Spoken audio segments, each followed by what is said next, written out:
assuma como protagonista no processo educativo coletivo. Assim, a tarefa dos educadores é a de propor e alimentar mediações entre sujeitos participantes, sustentando os instrumentos democráticos de controle coletivo, a fim de garantir que as propostas de cada um sejam entendidas, negociadas e articuladas com o conjunto das outras propostas, assim como de facilitar a compreensão complexa do conhecimento, ou seja, o acesso e a elaboração crítica e criativa das informações necessárias ao desenvolvimento e formação de cada um e de todos. É isto que nós entendemos por desenvolver um diálogo crítico para desenvolver o saber enquanto construído participativamente por todos os integrantes do processo educativo, estudantes, alunos, funcionários, pais e gente da comunidade. Agora, um outro aspecto, como é que se constrói a subjetividade, como é que se constrói as relações entre as próprias pessoas, a intersubjetividade nesta perspectiva. A construção das identidades dos professores e dos estudantes coloca a necessidade de se trabalhar de modo a potencializar as diferenças emergentes entre as pessoas que interagem e, ao mesmo tempo, construir a necessária coesão sociocultural de grupos que se articulam em torno de objetivos comuns. O fundamental nesse processo é manter uma dinâmica em que a unidade coletiva não anule nem sufoque a singularidade de cada pessoa. Para isso, é necessário compreender o processo de identificação coletiva que se constrói como uma cadeia de interações recíprocas e retroalimentadas entre os sujeitos. Como é que se dá essa construção dessas relações?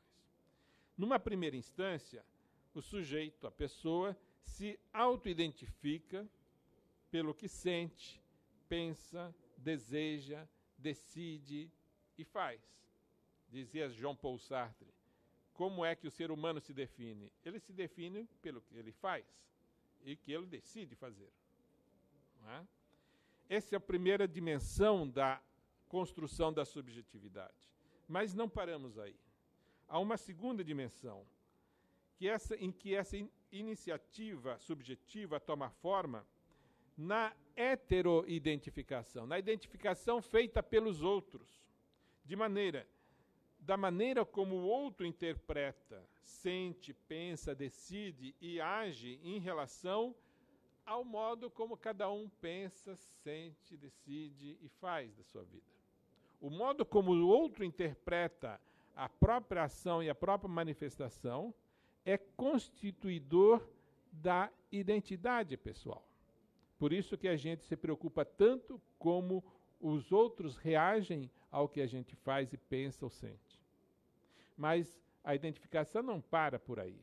Tem uma terceira dimensão, a dimensão que poderia chamar de identificação reflexiva, por reação do sujeito, do próprio sujeito, à interpretação do outro. Portanto, eu ajo, penso, decido, ajo, o outro reage e eu reajo à reação do outro. E nisso vai se constituindo, portanto, um processo relacional de identificação e de subjetivação. A interação com o outro é determinante do processo de subjetivação pessoal. Mas se a gente ficasse só nessa dimensão, ainda seríamos limitados. Porque a gente tem que pensar não só como eu ajo e reajo ao que o outro faz, mas como o outro age e eu reajo ao que o outro faz. Pensa. E aqui, então, cria um processo interativo de ação e reação que alimenta reciprocamente o processo de subjetivação. Mas se nós parássemos nessas duas dimensões, do eu e do outro, ainda estaríamos limitados. Porque tem um terceiro que pode observar a nossa interação e reagir à nossa interação. E nós, nessas nesse diálogo, reagir à reação desse terceiro que nos observa, que nos controla. Mas se nós parássemos aí, ainda estaria limitado. Porque tem um quarto que observa a observação do terceiro sobre um e outro, não é? E recebe a reação desses daí. E tem um quinto, um sexto, um décimo, um milésimo, milionésimo, se é, nós criamos uma trama relacional de ação e reação, em que a reação de cada um vai modificando o contexto, a tessitura geral das relações, e essa tessitura das relações vai condicionando e sustentando e estimulando o processo de subjetivação de cada um. Essa é a dimensão cultural. Isso é a cultura. Portanto, o processo de subjetivação e intersubjetivação, de diálogo, portanto, de interação, é determinante da relação de contexto, criação de contextos.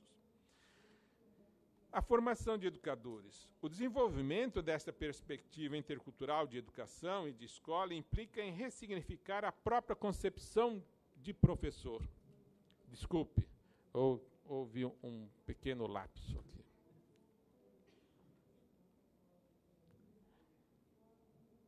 E também uma concepção diferente de prática docente.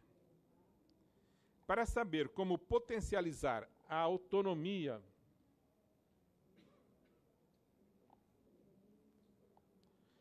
a criatividade e a comunicação dos estudantes, o professor deve também ele mesmo se construir como produtor do seu próprio saber e desenvolver autonomia, criticidade e criatividade em sua prática educativa. Este processo de formação dos educadores adquire um sentido na medida em que se articula com os saberes que eles desenvolvem a partir de suas histórias de vida, em suas relações com a sociedade, com a instituição escolar, com os outros autores educacionais e com seus lugares de formação, ou seja, com a família, com a escola, com as comunidades. O desafio fundamental que emerge na perspectiva intercultural e inclusiva de educação para a formação de professores é justamente o de se ressignificar a própria concepção de educador. Por quê? O processo educativo consiste na criação de contextos relacionais que potencializam a constituição das diferenças, assim como de interação crítica e criativa entre sujeitos singulares, e não simplesmente na transmissão linear e assimilação subalterna de conceitos e comportamentos padronizados.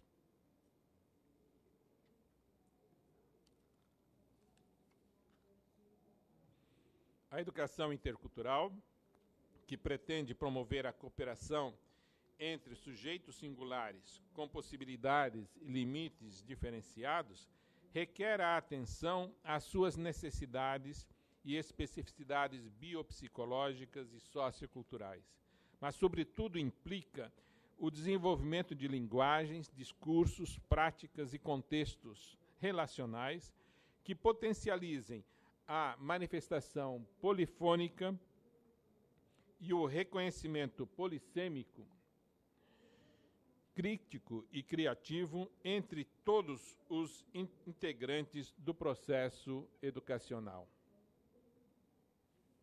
Nesse contexto, o educador terá a tarefa de prever e preparar suportes capazes de ativar a elaboração e a circulação de informações entre sujeitos, de maneira que eles se reconheçam e se auto-organizem em relação de reciprocidade entre eles e com o ambiente sociocultural.